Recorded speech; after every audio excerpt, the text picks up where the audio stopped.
ETC, we start with monthly chart. Just I want to give a quick update, and we didn't have much analysis for quite a long time for the ETC.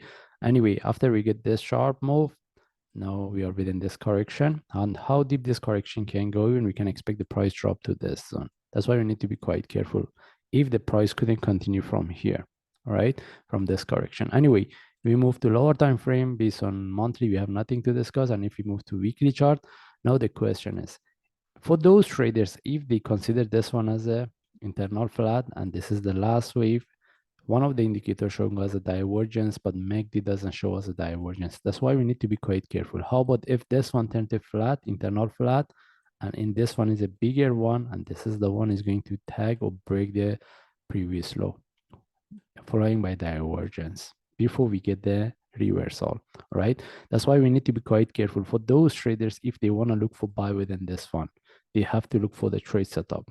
Okay, because still we can expect the price to consolidate here for the next drop before we see the reversal. Most of the chart, they have a similar movement. It doesn't mean we have to wait for the price drop to somewhere around 12 before we look for the reversal, but we need to be quite careful about this possibility. And even if you move to daily chart, we see this one drop quite a lot. We cannot put this one as a correction relative to this.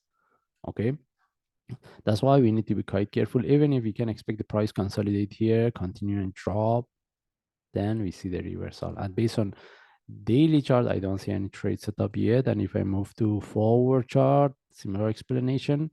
And if anyone wants to look for the short-term trade, if they are looking for this one, for one move up, this is the target 25.5 following by 26.6 as a short term. Then from there, we want to see how it formed. All right. It's not a really good opportunity. I mean, trade setup, because even if anyone wants to look for buy, they should put the entry above the top or above here, which is not a really good idea, because at that time, the only things you want to price sharply tag, break, and continue. And the take profit is really close to this correction. That's why it's not a really good option. But again, it depends on the traders and the strategy they use. Anyway, we just follow the chart. If I see any update, I will share. Thanks.